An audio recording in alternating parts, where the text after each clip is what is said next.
My father slid a leather folder across my dining table as if he were terminating an employee, not confronting his eldest daughter. "Sign the transfer deed." "Ava," Richard said. His voice was precise and cold. "If you refuse, we will pursue legal action."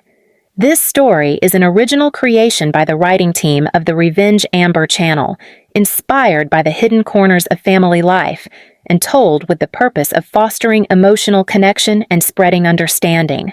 For a moment, I could only stare at the folder. The room felt tight, even though the windows behind them showed the full sweep of Denver's skyline.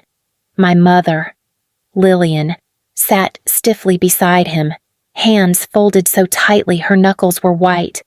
She would not meet my eyes.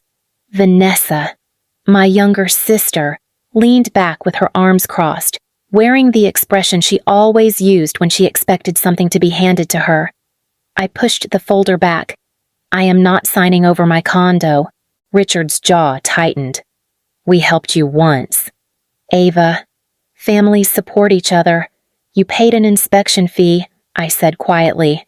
"One time, years ago." Lillian spoke, her voice thin. "You would not have secured the condo without that help.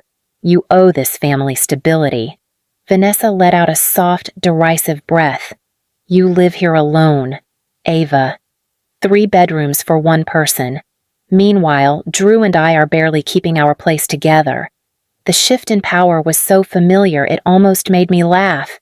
Vanessa spoke, and suddenly everything belonged to her by default. I folded my hands to keep them steady. I bought this home with 10 years of work. I made every mortgage payment. I am not giving it away. Richard leaned forward, eyes sharp. "We are not asking. We are giving you an opportunity to do the right thing before this becomes public." A tremor ran through me, but I kept my voice level. "If you threaten me, you leave."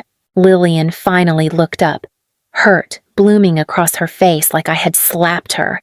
"I cannot believe how cold you have become," Vanessa whispered. "She has always been like this." "Mom." Their unity pressed against me like a wall. For a heartbeat, I felt 16 again, standing beside a bus stop while they drove away in Vanessa's birthday Jeep. I straightened. "Take the folder. Take your threats. But get out of my home." Richard rose slowly, as if memorizing the shape of the battle to come.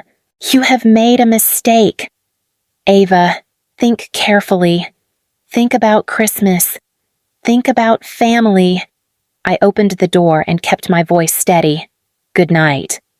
They walked past me, silent except for Vanessa's final glance, pitying, triumphant, certain she would get what she wanted. If you have ever fought to hold on to something you built alone, stay with me. This is only the beginning. When the door closed behind my parents, the silence in my condo felt like an old wound reopening. Their voices still echoed in my head. Not because of what they said, but because of how familiar it all was. The entitlement, the expectation, the certainty that I would fold. I sank onto the edge of the couch and let the memories pull me backward. Vanessa and I were only 3 years apart, but it felt like a lifetime. She got the silver Jeep on her 16th birthday, complete with a bow and a family photo shoot in the driveway. I got a bus pass and a pat on the shoulder from Richard. "You are independent," he said then, like it was a compliment. "You do not need the same things she does." Lillian nodded beside him. "You always figure it out. Ava, you are the strong one. Strength, to them, meant going without." At 17, when I told them I wanted to apply to an out-of-state university, Richard barely looked up from his coffee. "That is unnecessary. State school will do. We cannot afford 2 expensive educations." 2. He meant Vanessa. I worked night shifts through college while Vanessa partied through hers. She called me the responsible one, but only because responsibility filled every space where support should have been. My first year after graduation, I met Claire, the manager at the tiny cafe where I worked. She was sharp-eyed, blunt, and the first person who ever looked at me like I was capable of more than scraping by. One night, after counting the register twice, Claire leaned toward me. Track everything. Ava, every receipt, every transfer, every dollar you earn. One day, you will need proof of the life you built. I did not understand what she meant. Not then. But I listened. I saved. I documented. I held on to every scrap of evidence that I had climbed towards something on my own. Looking back now, sitting in the quiet of my living room, I realized something simple and painful in my family. The moment you learned to stand alone was the same moment they convinced themselves they no longer needed to stand with you.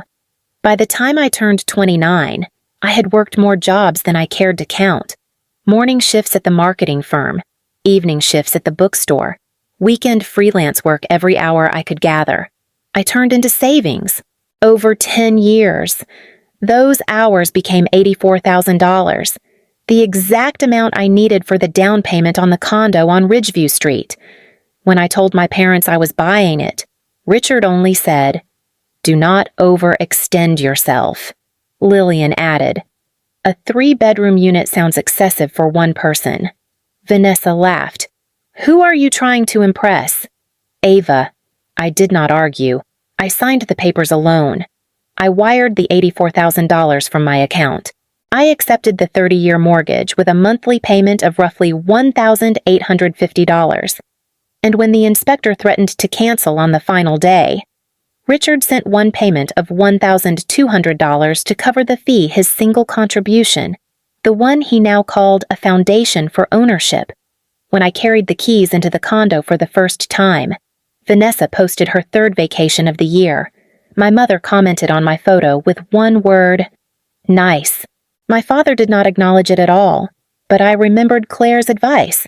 I kept everything, the wire transfer receipts, the mortgage statements, the closing disclosure, the ledger I updated every month, showing each payment withdrawn from my account. That binder lived in my home office, thick and orderly, a record of every sacrifice I had made. One evening, a few months after moving in, Vanessa stopped by unannounced.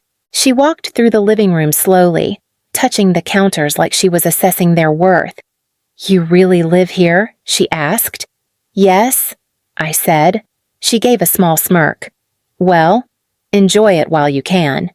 At the time, I brushed the comment off. Vanessa always said things that hinted at entitlement. She grew up believing the world would rearrange itself for her comfort. I just never imagined my family would try to rearrange my home. 3 weeks after the confrontation in my condo, my mother called with a voice softened to something almost warm. "Just dinner. Ava. Only family. We want to reconnect." The words sounded rehearsed, but I went. I still carried the habit of giving them chances they never earned. When I stepped into my parents' house, the dining table was set like a holiday. Candles, polished silverware, folded napkins. Richard stood at the head of the table, expression unreadable. Lillian fluttered around the dishes with exaggerated cheer. Vanessa and her husband Drew were already seated, their chairs pulled close together.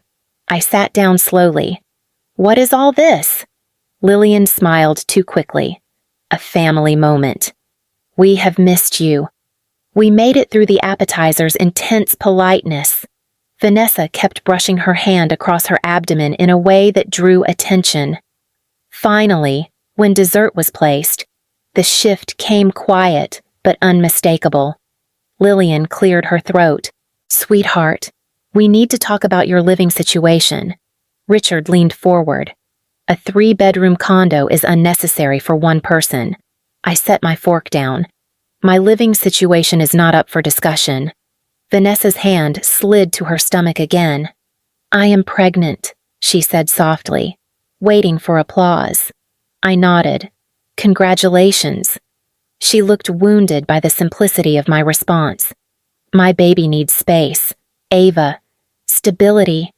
You have so much room just sitting there." My mother added, "It is time for you to think about the family as a whole." I felt the air tighten. "What exactly are you asking?" Richard did not flinch. Sign the condo over to Vanessa. You can find something smaller, something reasonable. I laughed a short, startled sound. You want me to give her my home? Vanessa's eyes filled instantly. On cue. I just want my child to have what you will not share. You think I have never shared? My voice shook. I spent my whole life giving things up. Richard slammed his napkin on the table. You will not speak to your sister like that. We are giving you one chance to do the right thing. Drew finally spoke, his tone low.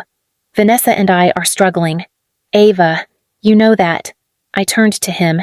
Struggling does not entitle you to my home. Lillian's voice cut through the room. We helped you once. Ava, without us, you would not have secured that condo. That one inspection fee does not make you co-owners. I said. Richard stood, his shadow falling across the table. You have 1 week to think about what family means. I pushed my chair back. I already know, Lillian whispered as I walked out.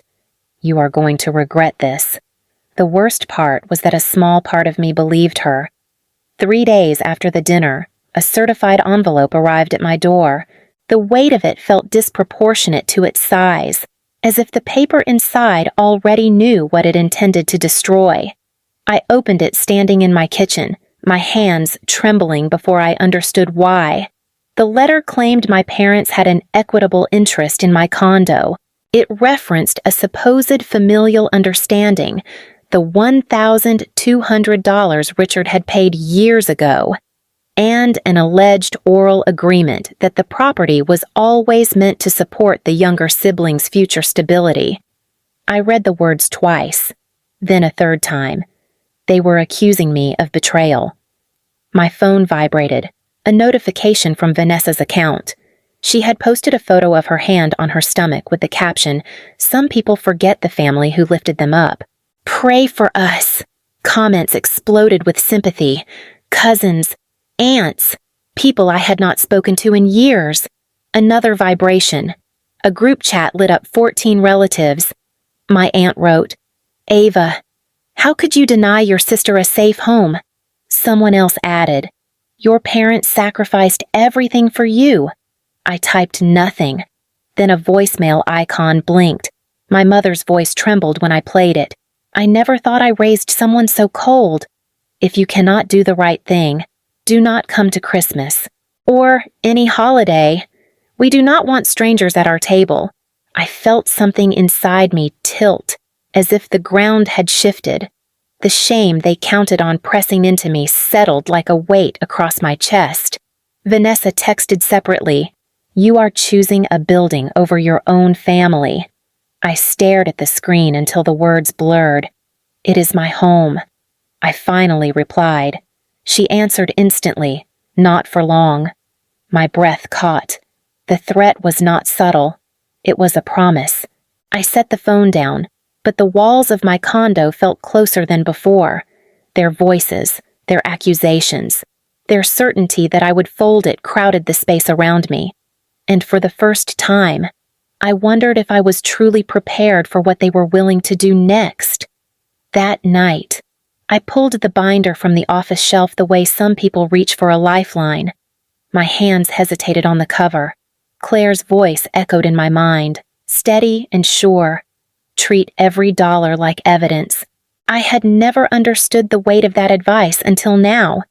I carried the binder to the kitchen table and opened it to the first page, the closing documents from 3 years ago. My signature appeared again and again. Buyer Ava Hartman, sole owner, no co-signer, no shared interest. I whispered the words aloud, as if saying them could anchor me. Mine. This is mine. The next page held the wire transfer receipt, $84,000 pulled from my account. The amount glared back at me. A decade of scraped-together paychecks condensed into a single line of text. My phone buzzed with another message from someone in the family chat. I turned it face down and kept going. Mortgage statements came next to 34 months of payments, each withdrawal made from my checking account. Principal, interest, insurance. Line after line. The ledger in the back of the binder matched them all. I flipped to the refinancing packet I had requested 6 months earlier. My breath caught when I saw something I had overlooked at the time, a credit pull that had flagged Vanessa's information because we once shared a temporary address on an old application. Her debt totaled $146,000 in delinquent cards, loans, and a defaulted business line tied to Drew. I murmured, "Oh God, Vanessa." Then another document surfaced, the lien search I had ordered when considering an investment property. My parents' names appeared beside a second mortgage for $280,000. The numbers painted a picture as clear as any confession. They were not just struggling, they were drowning. And my condo, with roughly $215,000 in equity, was the only thing close enough for them to grab hold of. A chill went through me. The letter, Vanessa's post, the guilt, the threats, all of it suddenly fit together with terrible precision. My phone, still face down, buzzed again. This time it was a new message from Vanessa. "We are not backing down. Ava, you know what needs to happen." I closed the binder gently, almost reverently, as if it were a shield, because tonight, for the first time, I understood the truth. They were not fighting for justice or fairness. They were fighting for survival, and they expected me to pay the price. By morning, the binder's revelations were still burning through my thoughts. I needed confirmation, not guesses. So I called the only person in my family who had not joined the group chat attack. Emily answered on the first ring. "Ava, you sound shaken. What happened?" I exhaled. "Tell me the truth. What is going on with Vanessa and my parents do not protect anyone." There was a long pause. Then Emily whispered, "They did not want me to say anything. Say it anyway." I heard her shuffle into another room, lowering her voice. "Drew's business collapsed 10 months ago. They are behind on their mortgage. 2 months, maybe 3. Your parents covered the first months with that second mortgage, but now they cannot keep up." My grip tightened on the phone, and Vanessa's debt all hers. $146,000. Cards, loans, late fees. She hid it from everyone until it got out of control. I felt something cold settle inside me. And the condo. "Why target me, Ava? They believed you would help." Your mom said, "Ava always steps in. She does not need as much as Vanessa." They thought you would hand it over, like a spare sweater.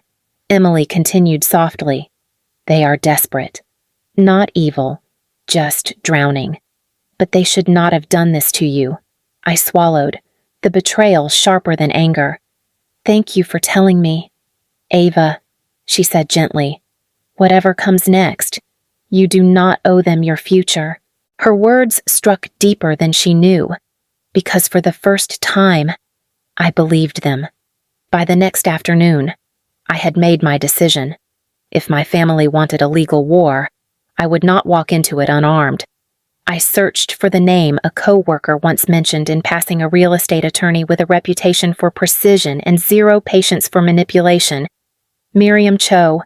Her assistant fit me in for a same-day consultation. When I walked into the office, Miriam was already standing, a slim woman with an expression that read every detail before I even spoke. "Sit, Ms. Hartman," she said. "Tell me everything." I placed the binder on her desk. "This is the story." She opened it carefully, page by page, her eyes narrowing as she reviewed the documents. When she reached the mortgage ledger, she tapped the table. "All payments from your account." "Yes, every one. And your parents' only financial contribution was the inspection fee, $1,200, I said. "Nothing more?" Miriam nodded once. "Then the claim of equitable interest is unfounded. The oral trust argument is weak. They are attempting to intimidate you with paperwork." She looked directly at me.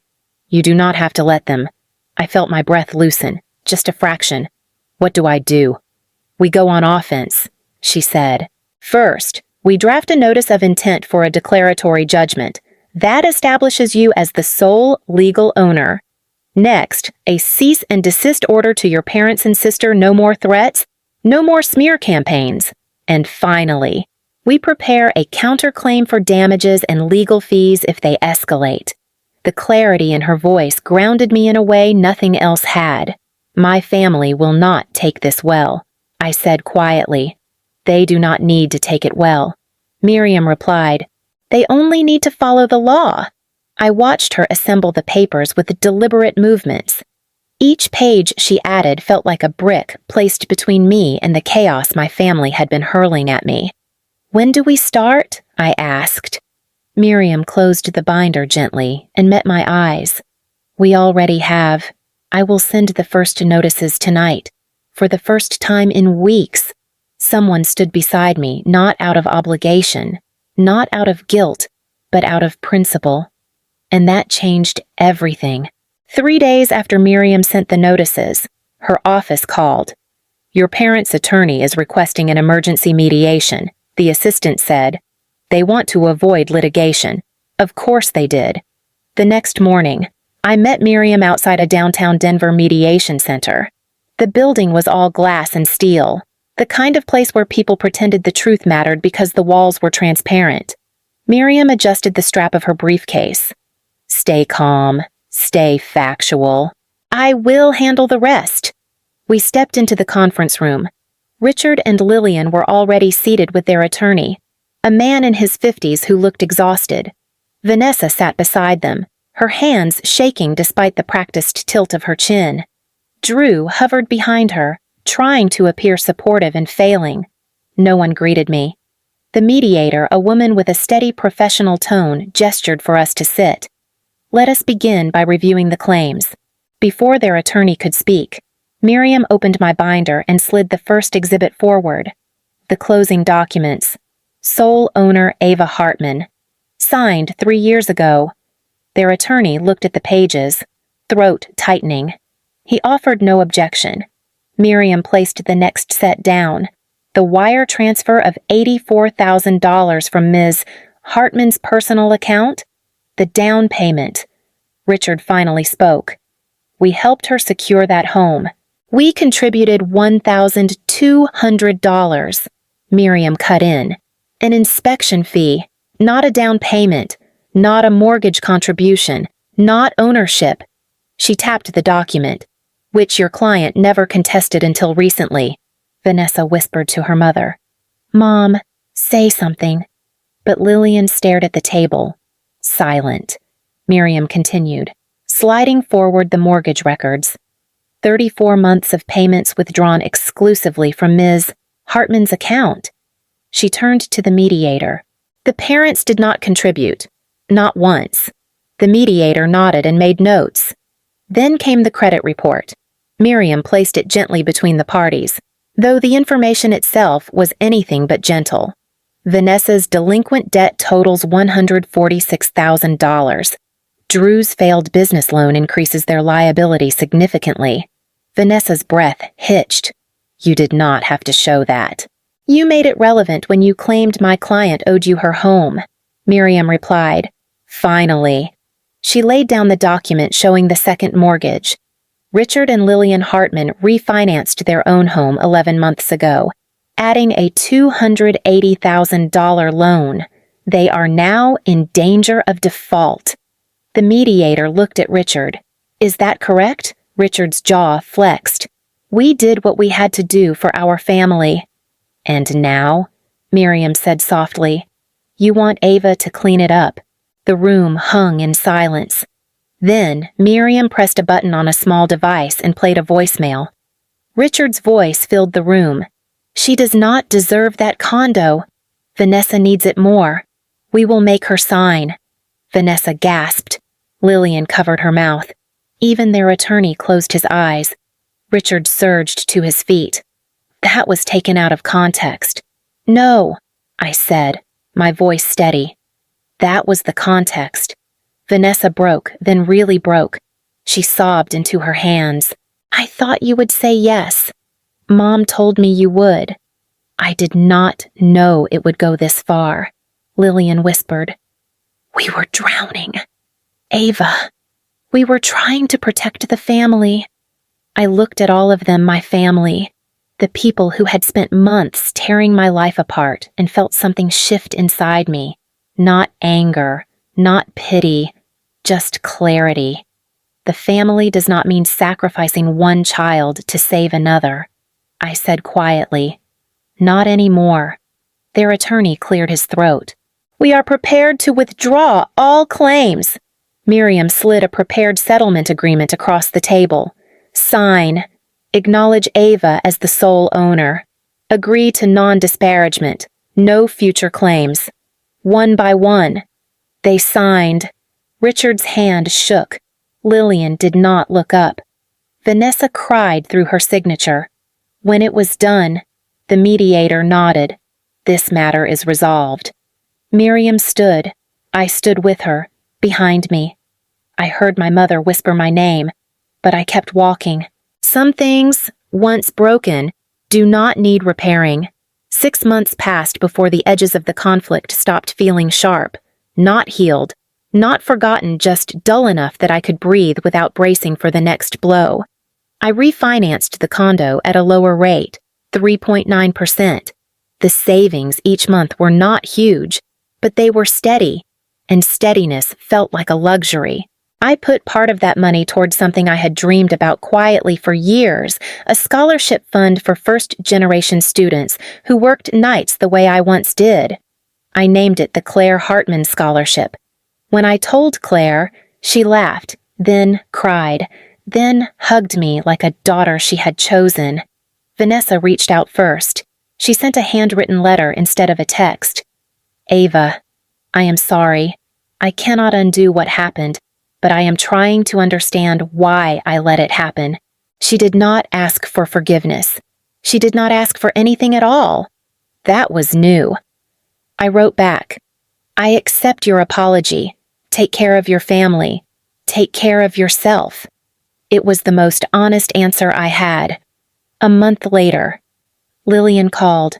Her voice was smaller than I remembered. We are in counseling, she said. Your father and I. We are learning some things. I listened in silence. I am sorry.